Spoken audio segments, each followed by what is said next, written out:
Hello, welcome everybody to another tutorial today. Like I said in the previous video, that we'll be going step by step in our tutorial on this full stack web development. So today we are starting with module 1, introduction to web development. Now if you are just joining this channel for the first time, I would like you to hit the subscribe button and click on the bell notification also, so that when we drop a new video you get notified. So today, without wasting any time, we'll be talking about module 1.1, overview of web development. The first thing we'll be doing today is what is web development, the difference between front end and back end. I talked about this briefly in the first video, so today I'll be talking more explicit about this today. Now, what is web development? Web development is the process of building applications on the web. What is web? Web is a connection of computers worldwide. So you are building your own application to run on all these computers that are connected worldwide. And when they say web, you should know that it has to do with internet. So, and web is divided into two parts. The first is the front end and the second is the back end. Now, what is the front end? What are the tools that we use to build front end, and what are the tools that we use to build back end? Now let me go step by step here. Now when we say front end application, you've heard about front end developer, front end applications. This is what they mean. Now when they say front end, they mean when you go to a website, what is the first thing you see? What's the first thing you see? You see the design of the website, you're like, wow, this is super. That is the front end application. Then when you click on some things, when you click either a button or you hover over the navigations on top, you see that some things will pop up on the screen. Some things will pop up on the screen. That is what we call front end development. That's the front end of the website. It is not limited to that. There are some websites that when you open them, you see some animations. You can see some 3D jumping up and down. Yeah, there are some 3D websites like that when you open it for the first time, you will see, in fact, some it will display the text just like the way ChatGPT do display its prompt. You just go there, you see, welcome to popular, this is what we do, blah blah blah blah blah blah, everything to be typing. That is front end. That's another way, another dynamism to front end applications.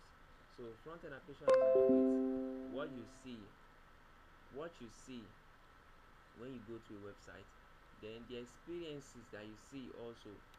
When you click on the button, what happens? Does it pop up anything? For example, when you click on subscribe, to tell you have subscribed. That's an experience. We call it user experience. So what are the tools, what are the languages that we use to build front end? The first, which is the most basic, is HTML, hypertext markup language. You know, I said it in the previous video that we use HTML for plan. You use HTML for plan. HTML is like the building plan. So the skeletal design. Now let's talk about the human body. Let's use the human body to illustrate this. The human body, we have skeleton in our body that's made up of bones. That is the HTML. It is HTML that we use to design our frame. Then what is now CSS? CSS is our flesh, our skin that covers the skeleton. That's why you say that this person is black, this one is white, this is Caucasoid, this is Negro, whatever race. So it is that skin that wraps our bone, that make us to be identified as either an African or a European or an American or an Asian. So I hope you get that analogy. Then that is not all. We also make use of JavaScript also in this front end. You use core JavaScript. By the time we get to the JavaScript section in this module, module 1.4, So you will see how we use JavaScript. We will first go from the basics of JavaScript, but for now we are dealing with module 1.1. So we use JavaScript, core JavaScript. Now there are some, by the time you go from learning core JavaScript to learning JavaScript libraries. React is a JavaScript library. Then we talk about JavaScript framework, Next.js. These two libraries, that is not all. There is still Vue.js, there's Angular.js. There are other JavaScript libraries and frameworks that are used to build front-end applications. JavaScript is very broad. That's one thing I love about JavaScript. JavaScript is very broad, and once you understand the basics of JavaScript, that is what we are going to be doing in this module 1.4 here. If you understand everything that we are going to be doing here, to work with any JavaScript library or framework will be a piece of cake, because you'll be applying what you learn in this place. As I said, we are going to be going from the very basics. So we will teach you from the very basics. That's the benefit of you being a follower of this channel. So if you've not followed this channel up to this moment, now I want you to go to that, locate that subscribe button and click on it, and also click on the bell icon, so that when we drop a new video you'll be notified. Because here, believe me, you are going to be learning something. You'll be learning a lot of things that will put you out there.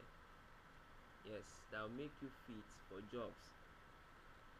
But don't apply for jobs yet. By the time we are done with this, with what we'll be doing in this tutorial, I will let you know when it's time for you to start applying for jobs. So it's not time for you to apply for jobs yet.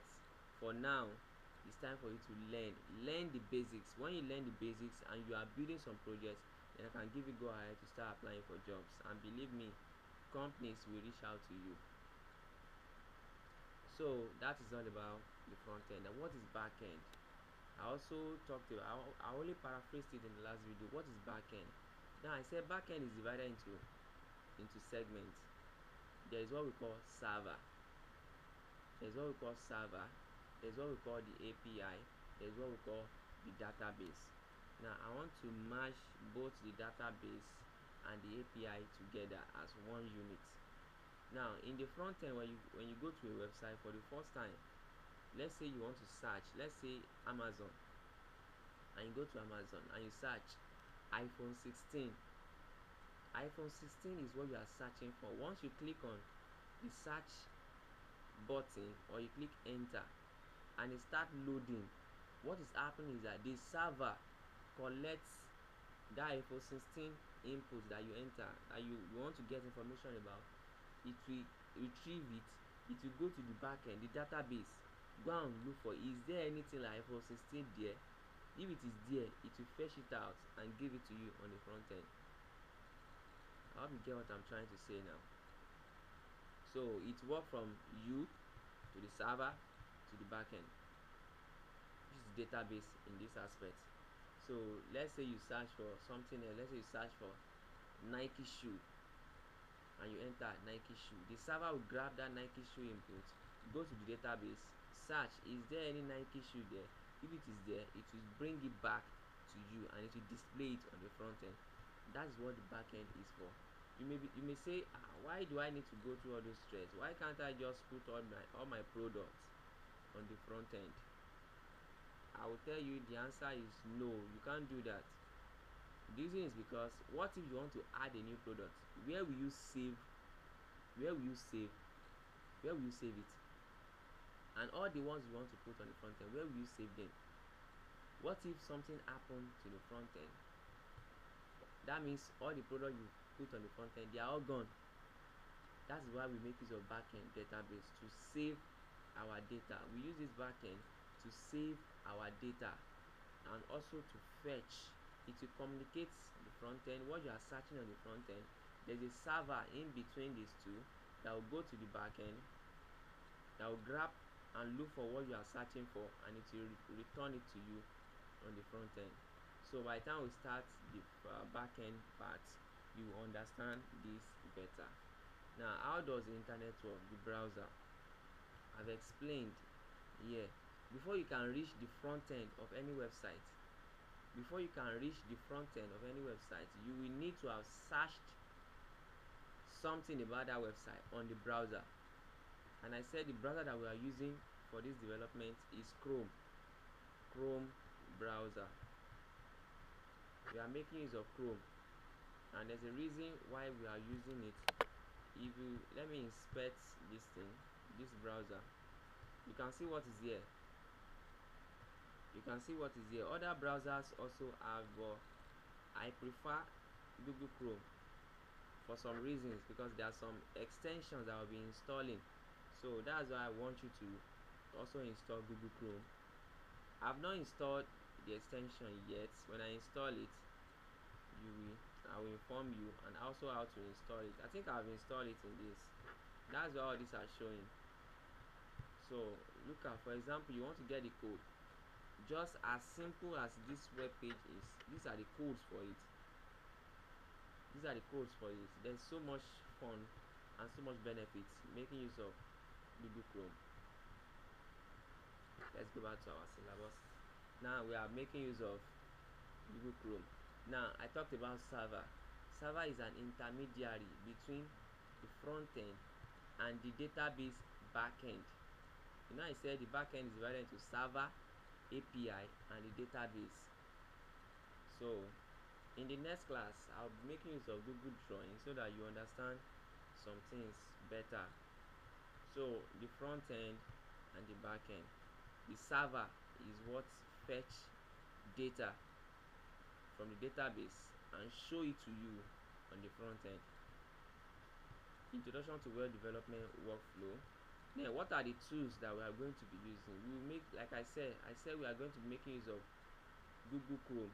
Please don't use any other browser apart from Google Chrome for now. We'll be making use of Google Chrome. Then the editor that we'll be using is VS Code. This is VS Code, Visual Studio Code. This is how it looks like. I'll also be teaching in the next video how to download VS Code, how to download it, and how to configure it. I will show you that in the next video. And also how to configure our Chrome, for our easy development. I will also show you that too in the next video. Then also how to install developer tools, I will show you in the next video. So we've come to the end of today's video. I hope I've explained to you what frontend and backend is, and what browser servers are, and the tools that I'll be using. In our next video, I'll be teaching you how to install VS Code and how to also go about our Chrome and install this developer tool, because we'll be making use of these developer tools a lot, and there's a reason why we'll be using it. When we are using it, you also understand. After that, we are going to go to HTML proper, and we'll see how to write HTML, how to create a plan for our website, how to start building website with HTML. That will be our next after the video for how to install VS Code and browser with our developer tools. So to wrap it up, if you have not subscribed to this channel up to this point, I want you to do yourself a favor of subscribing now. You are not only doing yourself a favor, you are also helping us boost this channel, because in the next 1 month, in the next 30 days, our plan is to grow this channel to 1,000 subscribers. So I would like you to subscribe and also share this channel to your friends. Share it on your WhatsApp group, share it on your Telegram channel, share it on your Facebook page and groups. Anywhere you can share it, even on your LinkedIn, share it, let people see it. On TikTok, share it to your people. If you have friends that have interest in learning FullStack development rather, though mobile is also part of what we'll be doing along the course. So there's a lot to learn here. There's a lot. You will learn how to create full-stack web application, front-end and back-end. You will learn how to create mobile application using React Native. We will teach you how to use React. We are going to Next.js also. These are powerful libraries and frameworks that are built on JavaScript. So there's so much for you to learn. And we're also going to be learning web 3D animation. I don't know if you heard about this software, Blender and Maya. Those are the software that are used to create 3D animations like cartoons and all that. So we are simulating that on the web. You can create 3D animations on the web using 3JS. 3JS is JavaScript library for creating 3D animations on the web. So you can see that there is so much to learn. There is so much to learn. So you have to subscribe to this channel. That's one way to keep us enthusiastic to create more videos for you. There's so much for you to learn. So thank you for watching. Don't forget to subscribe and hit the bell notification icon. See you in the next video. Thank you and have a nice day.